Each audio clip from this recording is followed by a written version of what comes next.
कैसे हैं आप सब? आशा करते हैं आप लोग अपनी परीक्षा की तैयारी में लगे होंगे। साथियों, हम आज आप सभी के सामने बीए पंचम सेमेस्टर, जो कि आपके प्रश्न पत्र का नाम है भारतीय पुरातत्व के तत्व, उसके अंतर्गत जो इसके कुछ महत्वपूर्ण प्रश्न हैं जो आपके एग्जाम में आने की संभावना है, जिन प्रश्नों की, उन महत्वपूर्ण प्रश्नों को आपके सामने मैं प्रस्तुत कर रहा हूं। आशा करते हैं ये प्रश्न आपकी परीक्षा की दृष्टि से महत्वपूर्ण होंगे और इन प्रश्नों का अवलोकन करते हुए आप अपनी परीक्षा में आए हुए प्रश्नों को सही तरीके से सॉल्व करने का काम करेंगे। तो हम कुछ महत्वपूर्ण प्रश्न हैं उसको एक एक करके देखेंगे और उसकी थोड़ी थोड़ी, क्योंकि हमारे पास समय कम है, तो हम उसकी थोड़ी थोड़ी व्याख्या भी देखेंगे कि कैसे हम उन प्रश्नों को करने का काम करेंगे। तो जो हमारा टॉपिक है, जो हमारा प्रश्न पत्र है, वह क्या है? भारतीय पुरातत्व के तत्व। क्या है? भारतीय पुरातत्व के तत्व। तो हम यहाँ पर जो आपके सामने श्रृंखला प्रस्तुत कर रहे हैं वो क्या है? सॉरी, श्रृंखला नहीं है, ये कुछ महत्वपूर्ण प्रश्न है। उसमें है बीए क्या है? पंचम सेमेस्टर, बीए पंचम सेमेस्टर के अंतर्गत जो आपका प्रश्न पत्र है भारतीय पुरातत्व, भारतीय पुरातत्व के तत्व, ये आपके पेपर का नाम है। क्या है आपके पेपर का नाम? भारतीय पुरातत्व के तत्व। इसी के अंतर्गत जो महत्वपूर्ण प्रश्न है उनको हम यहाँ पर देखने का काम करेंगे। तो हम क्रम वाइज देखते हैं। जैसे हम एक प्रश्न है कि क्या है? सॉरी, पुरातत्व का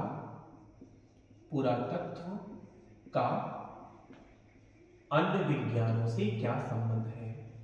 पुरातत्व का अन्य विज्ञानों से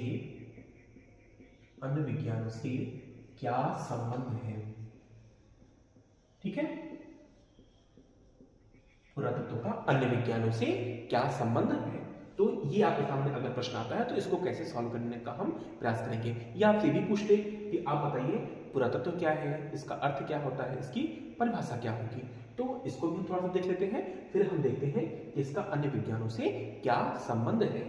तो हम अगर बात करें पुरातत्व, तो हम कह सकते हैं कि पुरातत्व, आप थोड़ा लिख भी लीजिएगा, पुरातत्व अंग्रेजी के शब्द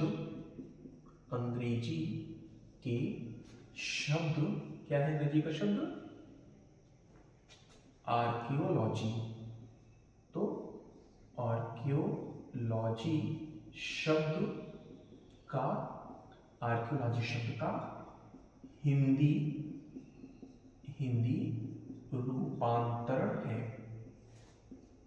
रूपांतरण है जो दो शब्दों से मिलकर बना है। क्या है वो दो शब्द? आर्कियोस प्लस लोगोस। ठीक है, जिसका अर्थ क्या है? जिसका अर्थ है पुरातन ज्ञान। ठीक है, तो ये हुआ हमारा पुरातत्व, हमारे पुरातत्व की परिभाषा। क्या है कि यह आर्कियोलॉजी शब्द का हिंदी रूपांतरण है क्या? पुरातत्व, और यह दो शब्दों से मिलकर बना है, आर्कियोस प्लस लोगोस। ठीक है, आर्कियोस प्लस लोगोस, जिसका अर्थ क्या होता है? पुरातन ज्ञान। अगर हम इसकी परिभाषा की बात करें, ये आपका हुआ अर्थ। अगर हम परिभाषा की बात करें तो परिभाषा हम लिख सकते हैं कि गार्डन चाइल्ड के अनुसार क्या है? हम कह सकते हैं कि पुरातत्व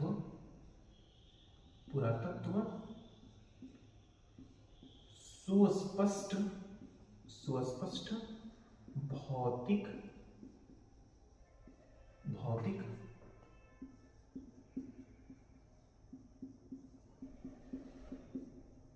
पुरातत्व सुस्पष्ट भौतिक अवशेषों के माध्यम से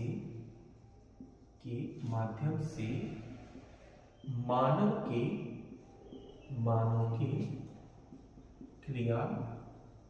क्रियाकलापों का मानव के क्रियाकलापों का अध्ययन है। ठीक है, ये हुआ आपका अर्थ, पुरातत्व का अर्थ हुआ। और ये आपकी हुई परिभाषा कि गार्डन चाइल्ड के अनुसार पुरातत्व सुस्पष्ट भौतिक अवशेषों के माध्यम से मानव के क्रियाकलापों का अध्ययन है। ठीक है, ये परिभाषा हुई। अगर हम बात करें अपने प्रश्न पे, इसका अन्य विज्ञानों से क्या संबंध है, इसका साइंस से क्या रिलेशन है, तो हम उसको भी देख लेते हैं। तो यहाँ हम कह सकते हैं कि इसका जो संबंध है, अगर बात करें अन्य विज्ञानों से, तो हम अगर हेडिंग आपको लिखना होगा तो आप कौन कौन सी हेडिंग वहां पे लिखेंगे, तो आप कह सकते हैं कि पुरातत्व का आप एक मिनट रुकिए, आप पुरातत्व को ऐसे लिखने का काम करिएगा। ठीक है, पुरातत्व। ठीक है, पुरातत्व का हम कह सकते हैं कि पुरातत्व का किससे, भूतत्व विज्ञान से संबंध, पुरातत्व का भूतत्व विज्ञान से संबंध। ठीक है, मतलब कि पुरातत्व जो है उसका भूमि विज्ञान, भूतत्व विज्ञान है ना, उससे क्या संबंध होता है। तो हम इसमें क्या देखते हैं कि जो उत्खनन की विधियां हैं, हम आगे अभी देखेंगे, उसमें एक विधि होती है उत्खनन, लंबवत विधि, और लंबवत विधि में एक होता है अस्थिरीकरण। तो अस्थिरीकरण की जो बात होती है वो हम कहाँ से लिए हैं, भूतत्व विज्ञान से ही लिए हुए हैं। हम कह सकते हैं अगला क्या, कि पुरातत्व का वनस्पति विज्ञान से संबंध, वनस्पति विज्ञान से संबंध।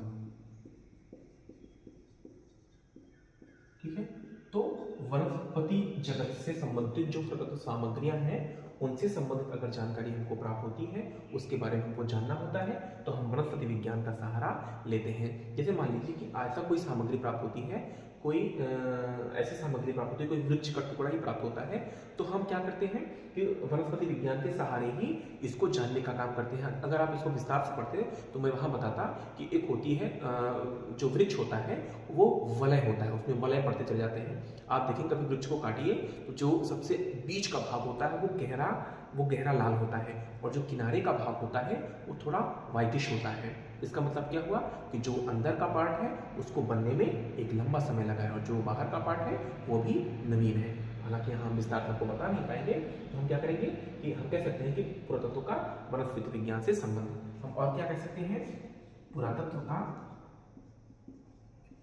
का रसायन विज्ञान से संबंध, पुरातत्व का रसायन विज्ञान से संबंध। ठीक है, क्योंकि हम देखते हैं कि जो हमारी सामग्रियां प्राप्त होती हैं, जो भी चीजें ऐसे भौतिक अवशेष प्राप्त हो रहे हैं, उनको सुरक्षित रखने के लिए हमको विभिन्न प्रकार के रसायनों की जरूरत पड़ती है। और किस प्रकार के रसायन के लिए मतलब हमको किस प्रकार का रसायन प्रयोग करना है, उसके लिए हमको रसायन विज्ञान का ज्ञान होना आवश्यक है। तो हम कह सकते हैं कि पुरातत्व का रसायन विज्ञान से भी संबंध स्थापित हो सकता है। और हम क्या कह सकते हैं कि पुरातत्व का भौतिक विज्ञान से संबंध, पुरातत्व का भौतिक विज्ञान से संबंध। अब इसमें क्या है कि भौतिक विज्ञान, आप एक सुने होंगे कि रेडियो कार्बन विधि एक होती है, जिसमें हम कुछ पुराने भौतिक या जीवाश्म होते हैं उनके आयु को जानने का काम करते हैं। तो कैसे जानते हैं, इसी के अंतर्गत होता है एक C14 विधि। C14 विधि के माध्यम से ही हम वहां पर इनको जानने का काम करते हैं। क्या, जीवाश्म की आयु का पता लगाने, मतलब कोई ऐसा अवशेष प्राप्त हुआ है जो कि जीवाश्म है और उसकी आयु की गणना हम कैसे करते हैं, C14 विधि के माध्यम से। तो ये C14 विधि कहाँ से आई है, भौतिक विज्ञान से ही ली गई है। ठीक है, तो ये हुआ इसका अन्य विज्ञानों से संबंध। ठीक, ये हमारा एक प्रश्न हुआ। चलिए अगले प्रश्न पे चलते हैं। इसको आप लिख लीजिएगा, मतलब स्क्रीनशॉट ले लीजिएगा। चलिए ठीक है।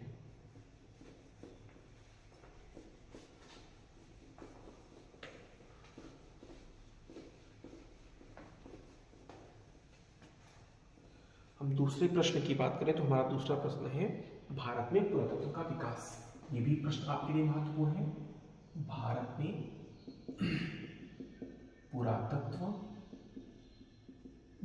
पुरातत्व का विकास। ठीक है, पुरातत्व का विकास। अब देखिए, भारत में पुरातत्व का विकास जो होता है वो पूरी तरीके से अंग्रेजों के काल में प्रारंभ होता है। अगर हम इसके शुरुआत की बात करें तो यहाँ पर एक अंग्रेज अधिकारी हुए थे जिनका नाम था सर विलियम जोन्स, है ना। और इन्होंने क्या किया, यहाँ पर 1784 ईस्वी में क्या किया, एशियाटिक सोसाइटी ऑफ बंगाल की स्थापना किया। तो कहीं ना कहीं यह पुरातत्व की ओर एक कदम था जिसने पुरातत्व को बाद में देखेंगे कि इसको स्थापित करने में अपना योगदान दिया।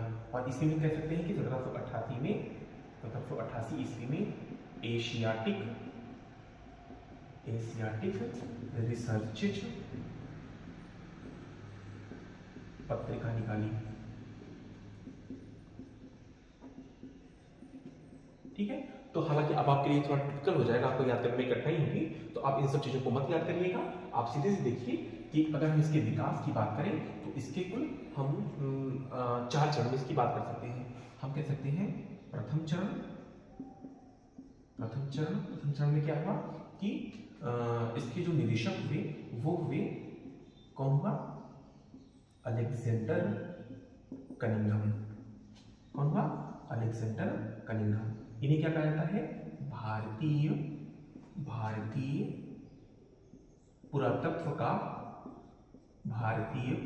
का जनक कहा जाता है इनको। ठीक है, और इन्होंने ही 1861 ईस्वी में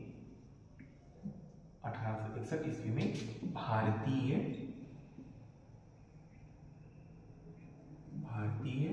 पुरातत्व सर्वेक्षण विभाग की स्थापना की। भारतीय पुरातत्व सर्वेक्षण विभाग की स्थापना की। ठीक है, हमारे पास समय बहुत कम है इसलिए हम ज्यादा नहीं देखेंगे।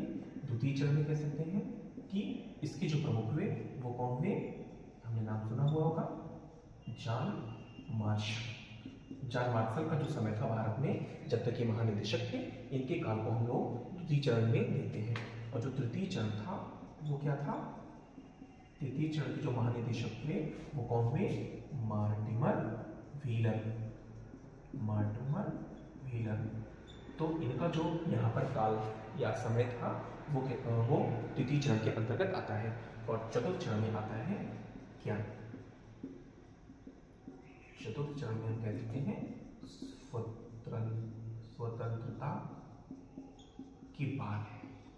स्वतंत्रता के बाद जो भारत में पुरातत्व से संबंधित विकास हुए हैं वो चतुर्थ चरण में आएंगे। तो अगर आपके सामने ये प्रश्न आता है भारत में पुरातत्व के विकास, तो आप चाहे तो इसको थोड़ा सा लिख लीजिएगा, नहीं याद होता कोई मत परेशान होइएगा।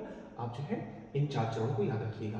पहले चरण में अलेक्जेंडर कनिंघम है, दूसरे चरण में जॉन मार्शल है, तीसरे चरण में मार्टिमर व्हीलर है, और चौथे चरण में स्वतंत्रता के बाद, मतलब जब भारत स्वतंत्र हो गया उसके बाद की क्या स्थिति है, इन चारों चरणों के माध्यम से हम वहां पर देखते हैं। ठीक है, चलिए हम अगले प्रश्न की बात करते हैं। यहाँ हम आपको महत्वपूर्ण प्रश्नों को बता रहे हैं और उनकी जो थोड़ी बहुत व्याख्या है उसको बताने का काम कर रहे हैं। ठीक, चलिए आगे देखते हैं।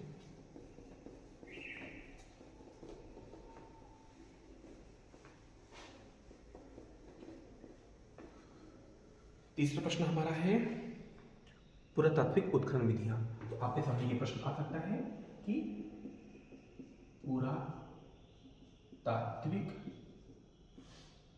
उत्खनन विधियां, ये भी पूछ सकता है। अब ध्यान दीजिएगा कि पुरातात्विक उत्खनन की कुल 2 विधियां हैं। कौन कौन सी हैं, एक है आपके सामने क्षैतिज विधि और एक है आपके सामने लंबवत। ठीक है, लंबवत विधि। कौन कौन सी 2 है, एक है आपके सामने क्षैतिज विधि और एक है लंबवत विधि। तो यहाँ आप ध्यान दीजिएगा, आपसे वो विशेष तौर पे क्षैतिज उत्खनन विधि के बारे में पूछ सकता है और आपसे वो विशेष तौर पर लंबवत विधि के बारे में भी पूछ सकता है कि आप उत्खनन की लंबवत विधि के बारे में बताइए, या पूछ सकते हैं आप उत्खनन की क्षैतिज विधि के बारे में बताइए। तो क्षैतिज विधि का मतलब क्या होता है कि जब हम किसी एक संस्कृति के बारे में, एक सभ्यता के बारे में जानकारी प्राप्त करनी होती है तो हम क्या करते हैं, जब हमें एक सभ्यता, एक संस्कृति के बारे में जानकारी प्राप्त करनी होती है तो हम क्षैतिज विधि का प्रयोग करते हैं, और जब हमें कई संस्कृतियों के बारे में जानकारी प्राप्त करनी होती है तो हम उसको क्या करते हैं, लंबवत विधि के माध्यम से जानते हैं। और इसमें एक विधि होती है जिसको हम कहते हैं स्तरीकरण की विधि, मतलब स्तरीकरण की विधि के माध्यम से हम जानने का प्रयास करते हैं कि जो संस्कृतियों का कालक्रम है वो कैसा रहा होगा। जैसे मान लो आपको थोड़ा सा मैं समझाने का प्रयास करूँ कि ये कोई स्थल है और इस स्थल की यहाँ पे लंबवत विधि से खुदाई होती है और एकदम एक कुएं की भांति खुदाई होती चली जाती है। तो जो सबसे निचले स्तर पर मान लो कोई सभ्यता मिली है तो वो कहलाती है प्राचीनतम, ठीक है। ऐसे मान लो कई सारे सभ्यताएं अलग अलग स्तरों पर प्राप्त हुई हैं। मान लो यहाँ पर कोई एक सभ्यता थी, फिर उसके ऊपर नई सभ्यता विकसित हुई, फिर उसके ऊपर एक नई और सभ्यता विकसित हुई, फिर उसके ऊपर एक और नई सभ्यता विकसित हुई। तो ऐसे क्या हुआ, एक के बाद स्तर के रूप में नई नई सभ्यताएं विकसित होती चली गई और जो सबसे ऊपर होगा वो कहलाएगा नवीनतम सभ्यता। तो इसमें हम क्या देखें कि लंबवत विधि के माध्यम से, मतलब एक लंबी कुएं की भांति हमने खुदाई की और उसमें क्या हुआ कि हमको कई संस्कृतियों के बारे में जानकारी प्राप्त हुई और यही विधि क्या कहलाती है, स्तरीकरण विधि। तो आपके सामने 3 प्रश्न यहाँ पे बन रहे हैं, क्षैतिज विधि क्या है, लंबवत विधि क्या है और स्तरीकरण क्या होता है, ठीक है। चलिए आगे हम अपने अगले प्रश्न को देखते हैं। यहाँ ध्यान दीजिएगा, क्षैतिज का मतलब है जब हमको एक ही संस्कृति के बारे में जानना हो तो हम क्षैतिज विधि का प्रयोग करते हैं, जब हमको कई संस्कृतियों के बारे में जानना होता है तो हम लंबवत विधि का प्रयोग करते हैं। इस बात को हम ध्यान रखिएगा। चलिए आगे बढ़ते हैं और हम कह सकते हैं अगला क्या है, ताम्रयुगीन संस्कृति। ताम्रयुगीन संस्कृति, ठीक है।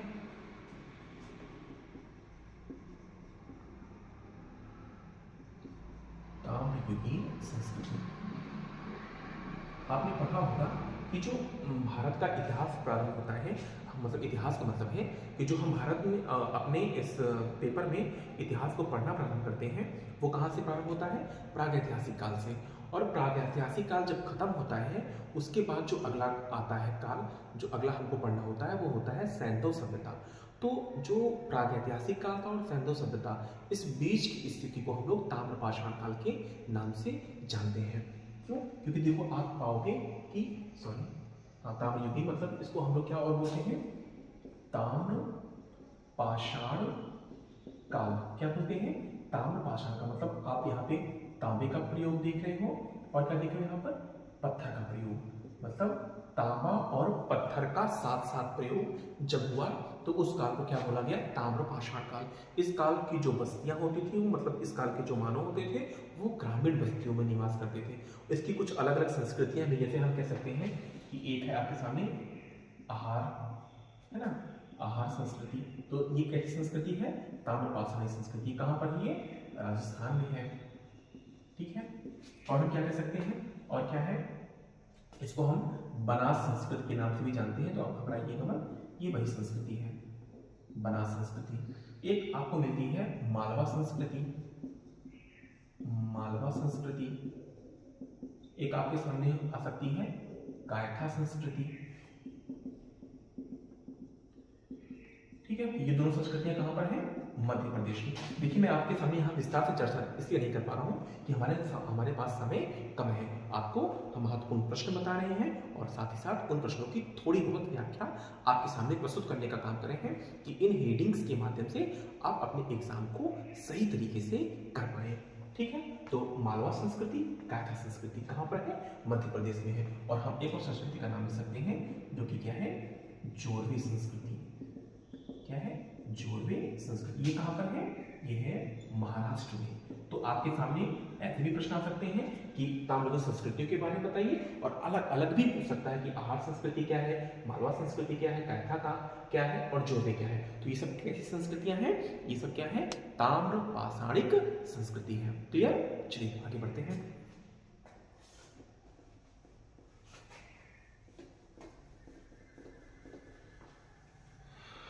आगे हम चर्चा करते हैं आपसे। अगला जो हमारा प्रश्न है वो है मृदभांड को लेकर है। कौन सा प्रश्न था ये? चारों के साथ पांचवा है क्या? मृदभांड। अब मृदभांड क्या होता है? तो हम कह सकते हैं कि मिट्टी के बने बर्तन, मिट्टी के बने बर्तन, ठीक है। मिट्टी के बने बर्तन मतलब कैसे?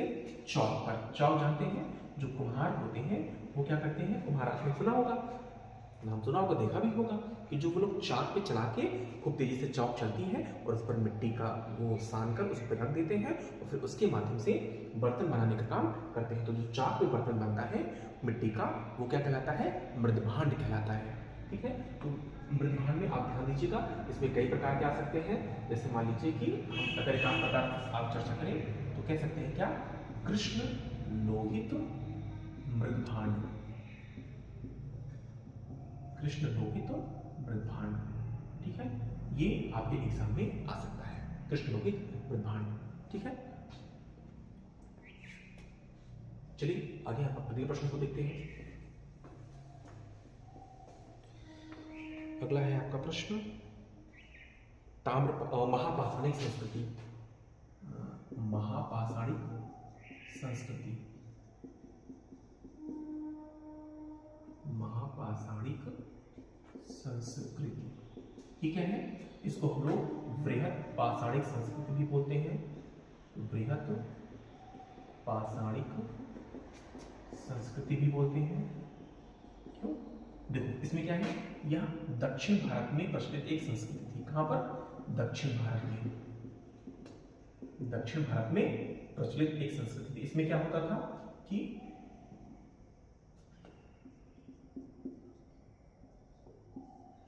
मानव के अवशेषों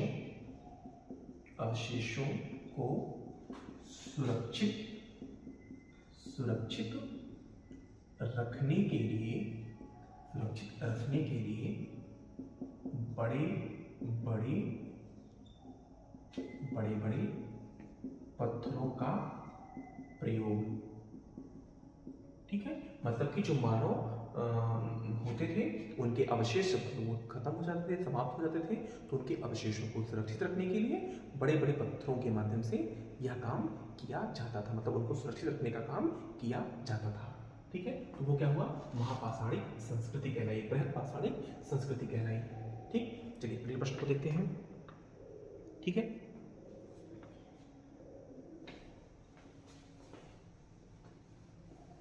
एक आपके सामने आया है प्रागैतिहासिक, तो वो मैं आपको थोड़ा समझा देता हूँ कि प्रागैतिहासिक क्या है। प्रागैतिहासिक मतलब यह दो शब्दों से मिलकर बना है। कौन कौन सा? प्राक, प्राक का अर्थ क्या होता है? पूर्व, और दूसरा शब्द है इतिहास, मतलब इतिहास के पहले का जो काल है वो कहलाया प्राक ऐतिहासिक काल। और इस काल में मानव जो था वो क्या करता था? पत्थर का प्रयोग, क्या करता था? पत्थर का प्रयोग। और पत्थर का प्रयोग करने के कारण क्या बन गया? ये पाषाण काल। क्या कहलाया? पाषाण काल। इसको हम तीन भागों में बांटते हैं। एक को कहते हैं पूरा पाषाण काल, क्या बोलते हैं? पूरा पाषाण काल। एक को हम क्या बोलते हैं? मध्य पाषाण काल। और फिर जो सब हमारा अंतिम होता है वो क्या है? नव पाषाण काल, ठीक है। ये कुल तीन भागों में बांटते हैं। ये है आपका प्रागैतिहासिक काल, जिसको हम लोग पाषाण काल के नाम से भी जानते हैं। हालांकि अगर आप इसको भी और कहोगे तो हम इसको भी तीन भागों में बांटते हैं। इसको बोलते हैं निम्न पूरा पाषाण काल, निम्न पूरा पाषाण काल। दूसरे को हम लोग बोलते हैं मध्य पूरा पाषाण काल, और हम लोग इसको बोलते हैं तीसरे को उच्च पूरा पाषाण काल। तो हमें आपके सामने जो इसके महत्वपूर्ण प्रश्न होते हैं, जो हमेशा एग्जाम में आते हैं, उन प्रश्नों को आपके सामने रखने का काम किया है।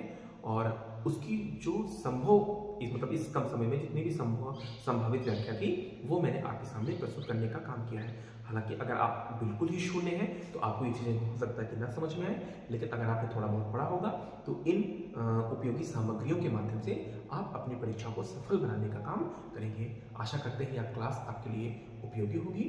ठीक है, तो हम अब अपनी इस क्लास को विराम देते हैं। धन्यवाद, नमस्कार।